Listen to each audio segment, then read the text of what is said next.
Hello, everyone, and welcome back to the podcast. I'm Angela, and so thrilled to have you here with me today. If you're new, welcome. If you've been here before, welcome back. And don't forget to like and subscribe so that you don't miss any of the episodes that we have coming. There are so many great ones, and today is a very special guest. Her name is Devorah Hake Brinckerhoff. And she is a professional artist of over 30 years whose work has been shown in galleries across the United States and is held in private collections across the world.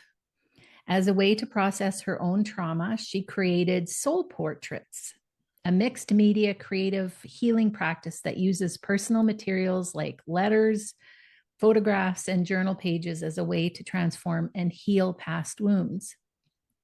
Working from her Oregon studio, she creates commissioned soul portraits and also teaches others the process through online and in-person coaching and workshops, guiding people in accessing their inner creativity. Her approach helps people transform traumatic experiences, release old stories, and remember who they are beneath conditioning and performance.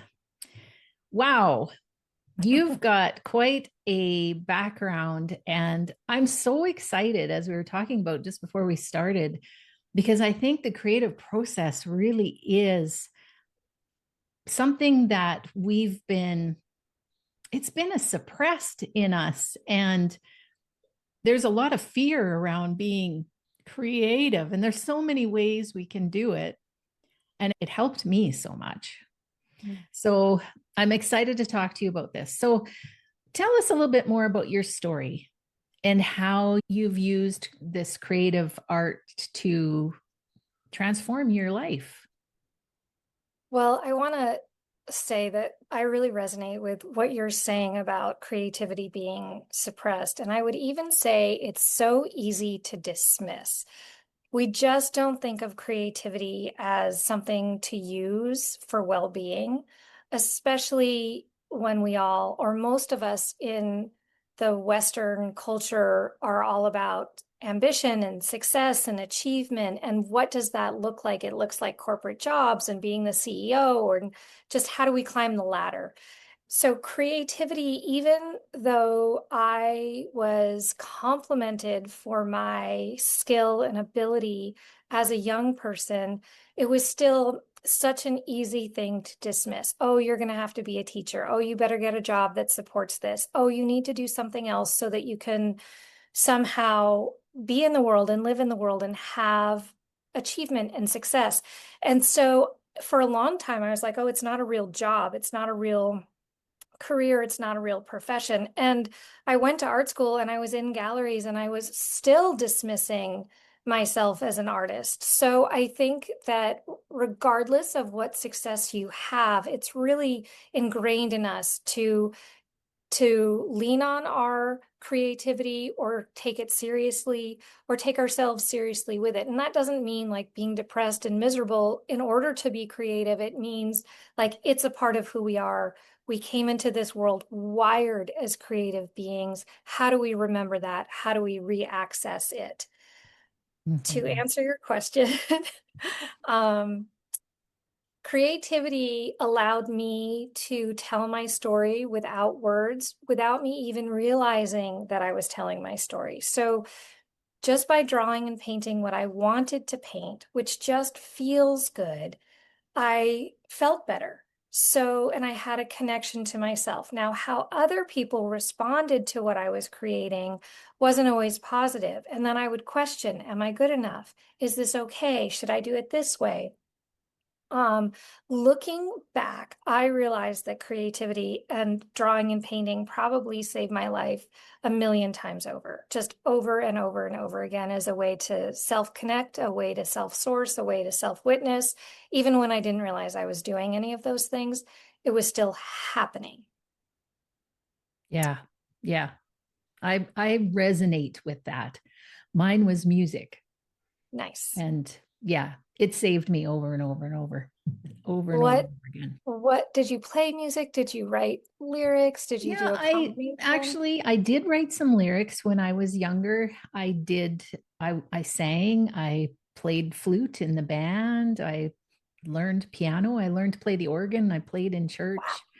And it Wow. was just, it just seemed like when I did that, when I was practicing, like I was in a certain flow, right? Like Yeah. it was just like it felt good. I was nervous performing Yeah. in front of other people, but yet there was something about that even though I was nervous, it was still exciting. And like you say, sometimes the feedback was great.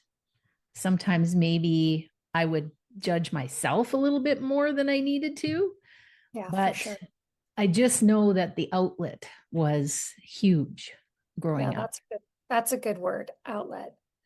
And when we do something that's difficult, we tell ourselves we automatically get the benefit of knowing we can do hard things. There's a survivorship in moving through resistance rather than settling and becoming smaller. I just think it's so powerful. And the resistance is part of the process. And doing hard things is such an important way to realize what we're capable of. At least it is for me. Yeah, absolutely. Yeah, I truly believe that. And, it was well accepted in the community music. Um, Yeah, it was growing up, it was, there was music festivals and different things. And so that helped, right? yeah, Like yeah, people approved of it. Yeah. yeah, Yeah.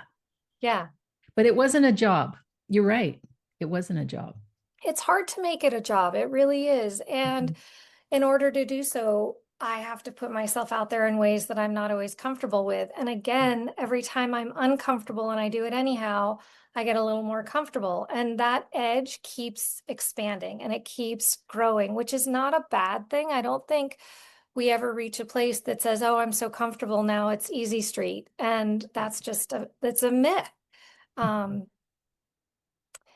so yeah, creativity for me and drawing and painting really allowed me to express parts of myself that I couldn't find words for. And over the years, what I have found is that the people who do gravitate towards my work, which is not easy, right? And I'm not intending to make something that pushes people's buttons or makes people uncomfortable. It's been really interesting for me that when people come to my studio, like at an open studio where you're inviting the city to come in, whoever wants to, and people will come in and they'll either immediately turn around and run as fast as they can right back out again, or they stay for hours. And so there are more people who leave than stay, but the people who stay have really connected to something inside of themselves. And that is exciting. That is the intersection between the art and the viewer. And I love it because there's so many important stories about other people's lived experiences that have a place to land out of their body, out of their mind. And that's really what my work has always been about. I didn't always know that that's what my work was about, but that's what my work is about. Yeah. And I just think there's something about art that um, is, for me, was always so much more abstract than the music. It just seemed like there was, the art where the painting looked real, and yet there was these other pieces that would move something inside of you for whatever reason. I mean, you don't even really know why. You just connect with certain Yeah, pieces of work. And yeah, I think it's the same, when people listen to the podcast and they listen to someone speaking and they resonate with them, and then the next person they don't.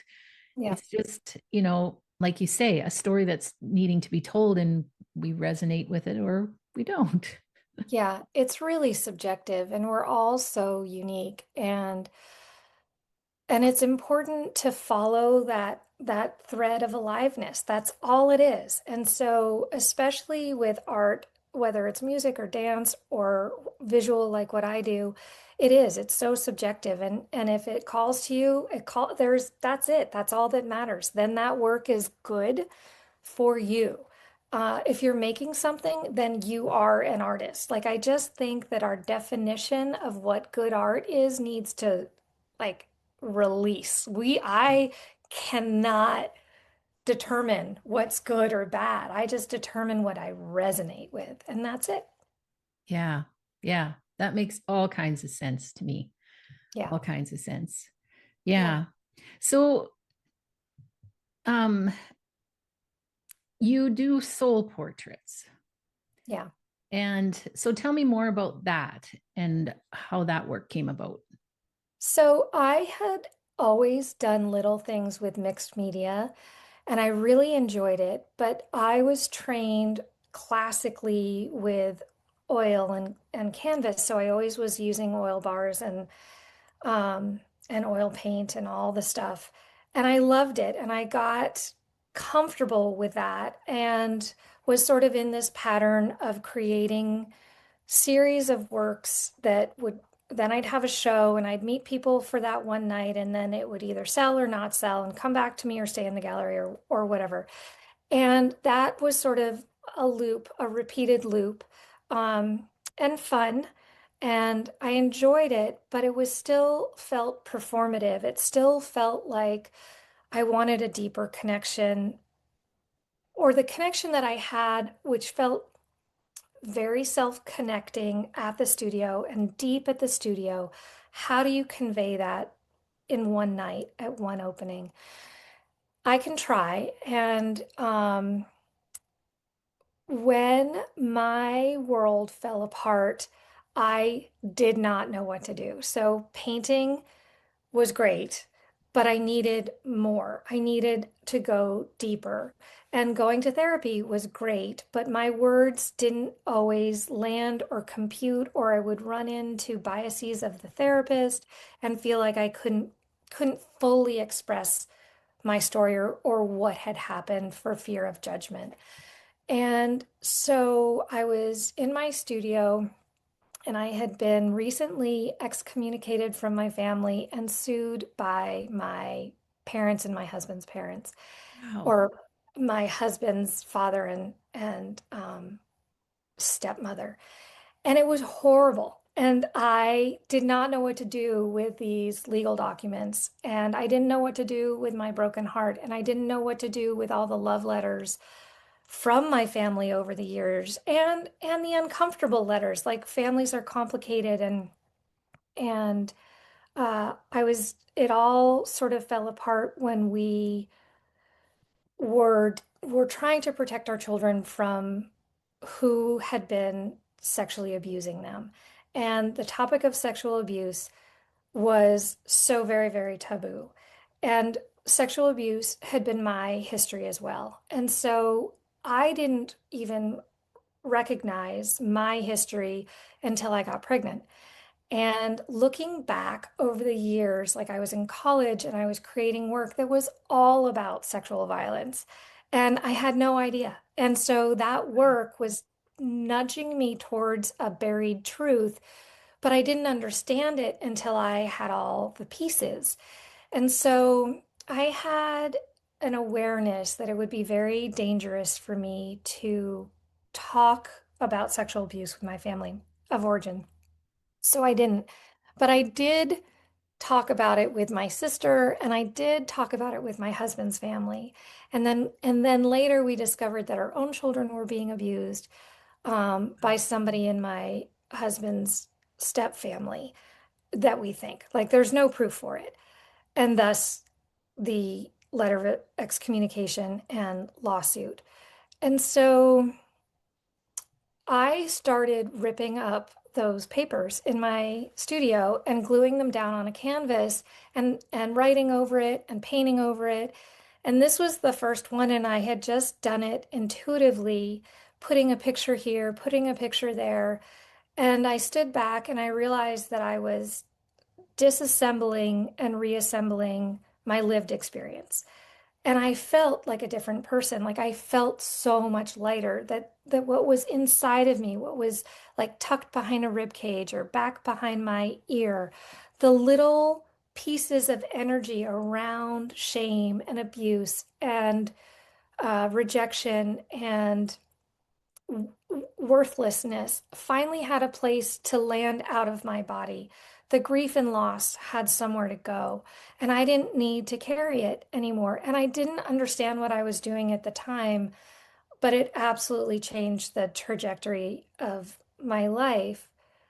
I had gone into making that painting feeling so unworthy and so heavy-hearted and so desperate to explain myself to people who were not able to receive who I was or that explanation.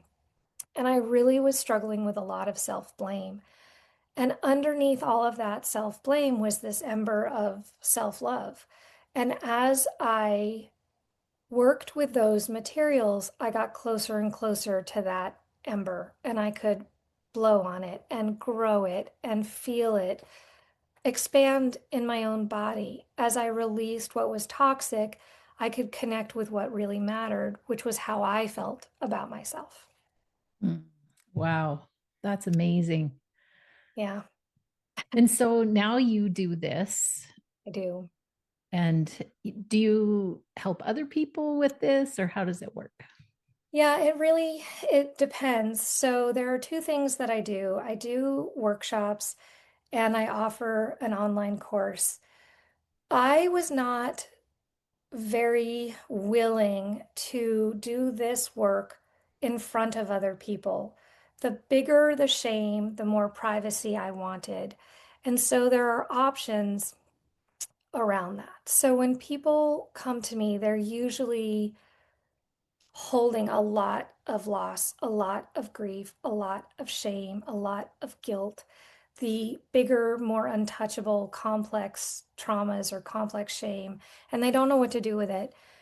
And words just don't get there fully. So they can work with me one-on-one. They can work with me in a commission basis where they hand me all their materials and give me full access to read them, to go through the energy of them, to rip them up. If they want, they can give me copies, uh, so that they know that their story is being witnessed through the lens of acceptance, love, and compassion as a witness. So there's not one person or one story that I have come across that's unforgivable. Everything is allowed.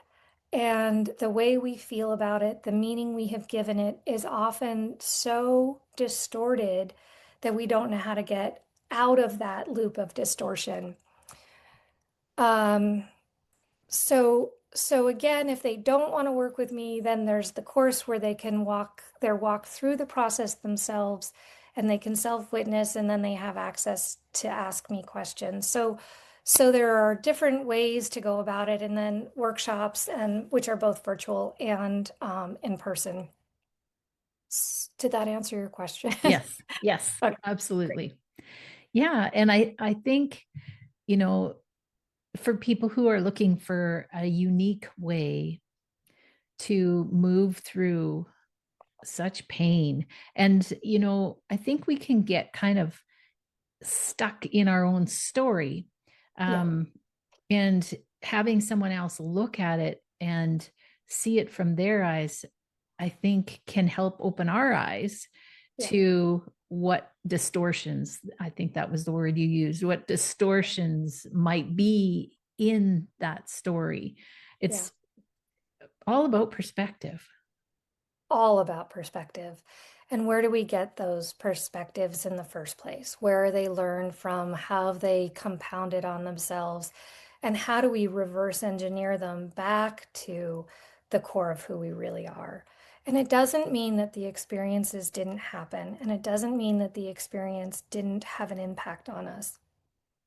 But how can we honor them in a way where our own being is intact? How can we pull back those fractals of ourselves that get shattered through lived experience and know that we're bigger than whatever experiences we've had, even when we don't feel like we are?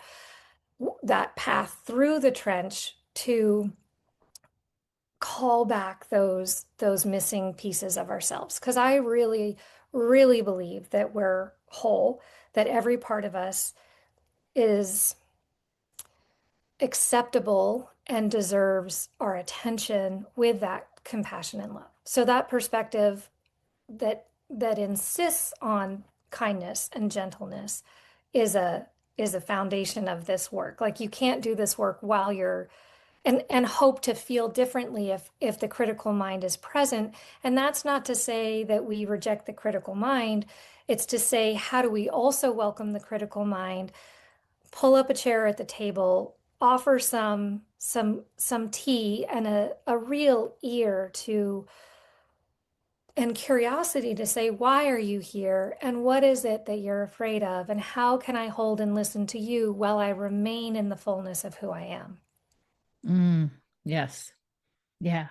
It's tricky, right? Like, we're not taught how to do that. And for me, creativity was a tool that allowed me to gently access those different critical, shameful, darker parts of myself and really welcome them.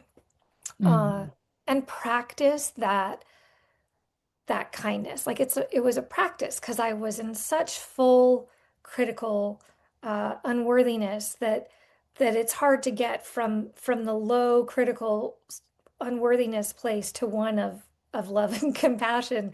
yeah. So there are baby steps along the way, and one drawing at a time would help me connect to the truth of myself. And that is the practice, that creativity, that flow, that deep breath that just says, okay, I'm here right now. Can I return to here right now with some semblance of love? Hmm. Yeah. Yeah. Wow. It's really profound. And I find myself thinking about, the process of grief and what I believe about it. I still think it's a process. And we're always grieving because that something's always changing. It's like we have these huge losses that really make us look at the process, but the process has been going on in the background all along. Yeah. And as kids, we seem to be able to, you know, we're given, at least when we're very young, the ability to just go with the flow and allow the emotions to come up. And we can cry and we can do all those things. And then as we get a little older, it seems like those things start to get suppressed. And by the time we get to my age, now you come to this big loss and you have no idea um, how anything about the process of grief for starters, Yeah. and then how to express all this stuff that's coming up. Like, how do you get this out? Out. Yeah. Yeah. Yeah. It's unbearable. Like, grief at that level is unbearable. And you just feel like you're going to die Yeah. also, Yeah. right? Like, you don't know how to live with the weight of grief and loss. Like, and we do not know how to make something that we're so uncomfortable expressing okay. And when people lose a spouse or lose a child or lose something that they just don't know how to integrate, and they feel like their grief is, well, they get the message that the grief that you're experiencing, no matter what that is too uncomfortable for me. So I'm going to leave you alone in your grief until you get better, Yes. until it goes away. And I'm like, it doesn't go away. It has a life of its own. And at times it's like a tsunami, and at other times it's a fairly still lake. But you never know when the tsunami is going to hit. Mhm. And so you're walking around on eggshells trying to be ready for when the next wave is going to hit you. And I'm just like, okay. So when people, I just remember, yeah, we don't do it well. We don't do it well. And I really believe it's when we need others the most. And to say, I'm just going to sit with you, and it can be as messy as it needs to be. There's nothing to say, there's no way to make it better, but I'm going to allow for how terrible and overwhelmed in it you feel. I'm just going to be here with you. That's all. What else can you do? And that's huge. Like, I just think it's huge to Yeah, say your grief is welcome here. It's tender, and I can meet it with tenderness. I can meet you where you are, no matter where that is, no matter what level it's at. absolutely. Yeah, and I really think that that's the first step. I mean, a lot of people are looking for just someone to see them, some kind of acknowledgement for what they've gone through or what they're going through. It's Yeah, because you feel like nobody understands.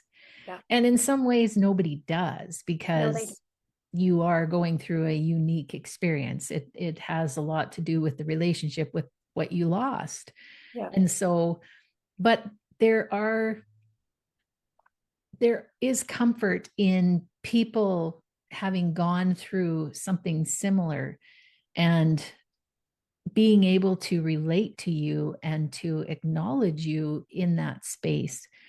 yeah, And it's huge. It like you say, it's everything. It's everything to be acknowledged. And until that piece is there, it seems like you can't step out of it. It's somehow either you got to acknowledge it in yourself or someone has to acknowledge it.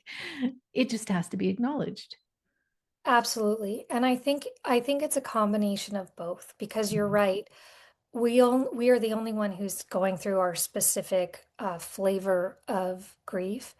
But to open the door and say, I welcome your grief in my heart, right? Like, I welcome your grief Mhm. here.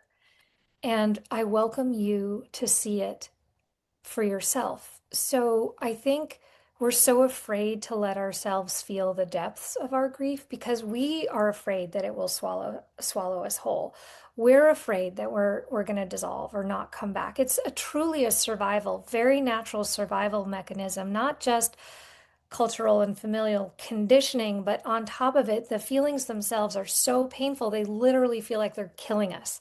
Yes. And so to say, I'm not going there is such a natural, normal instinct. And unfortunately, it just perpetuates the bigness of that grief. And I resisted my own grief for a long time, for as long as I could, until I couldn't, until it just it's my resistance to it was eating me alive more than the grief itself. And I was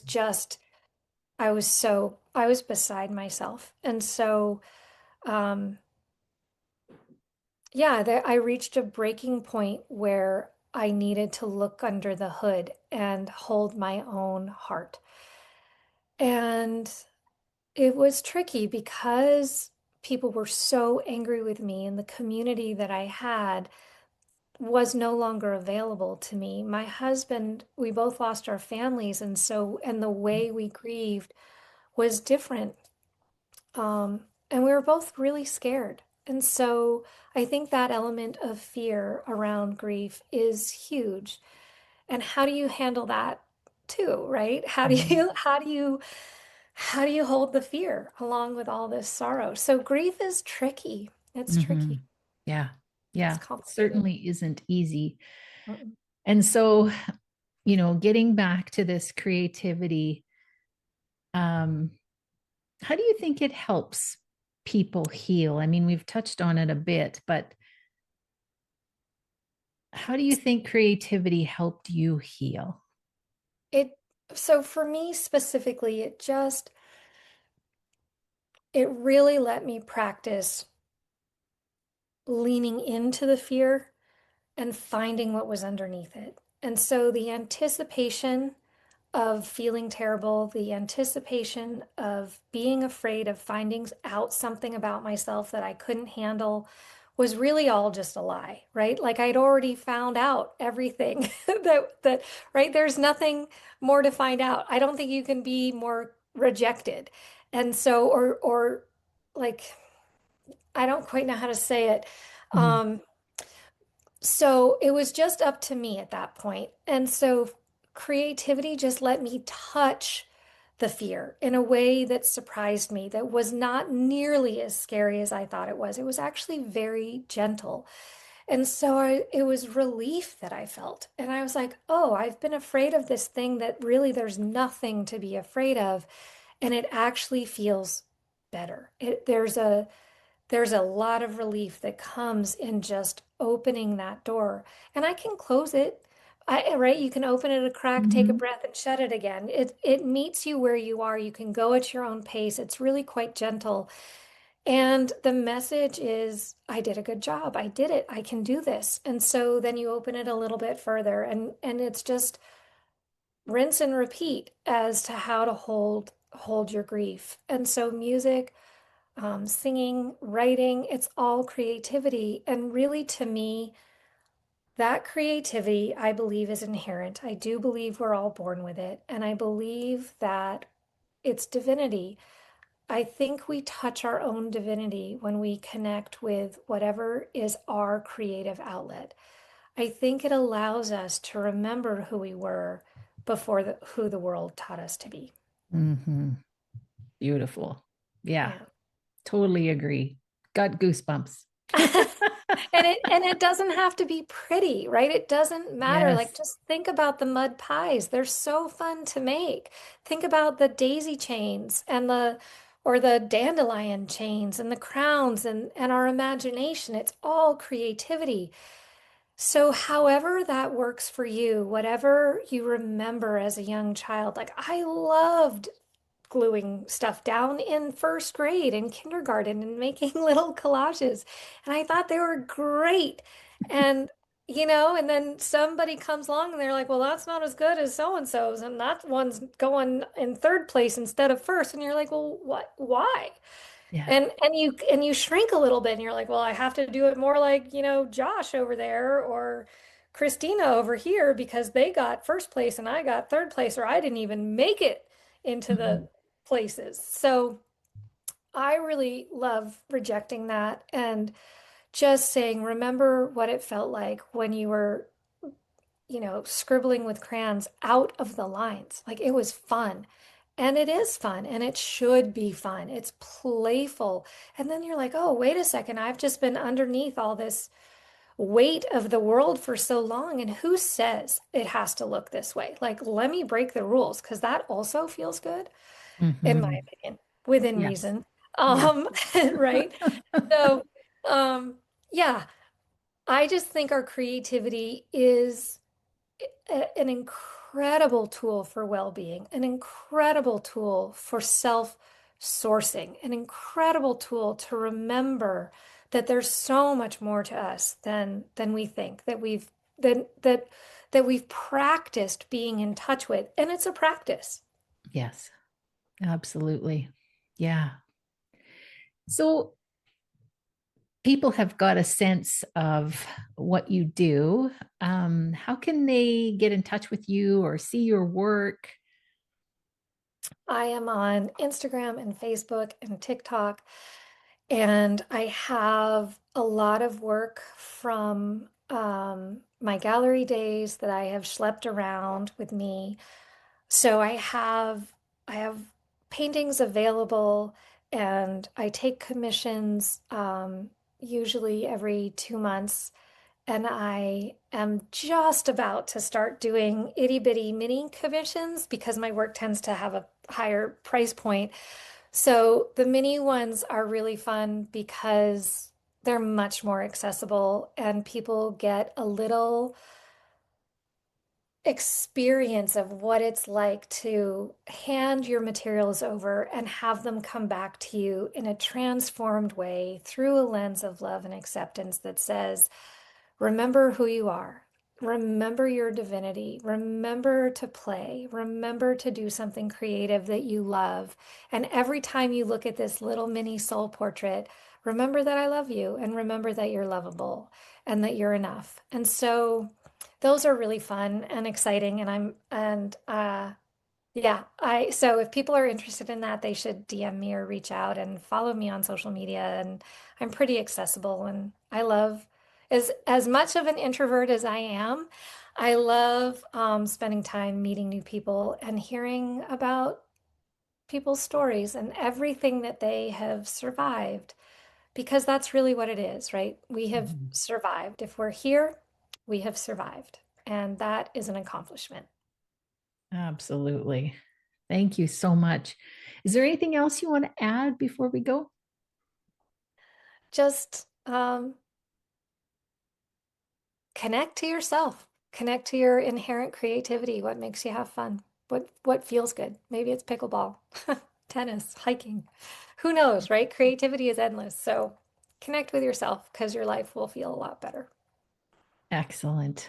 Thank you again so much for taking the time to tell your story and to just share your wisdom with everyone. I Thanks. appreciate it. Thanks so much, Angela. I loved it. And thanks everyone for watching, and bye for now.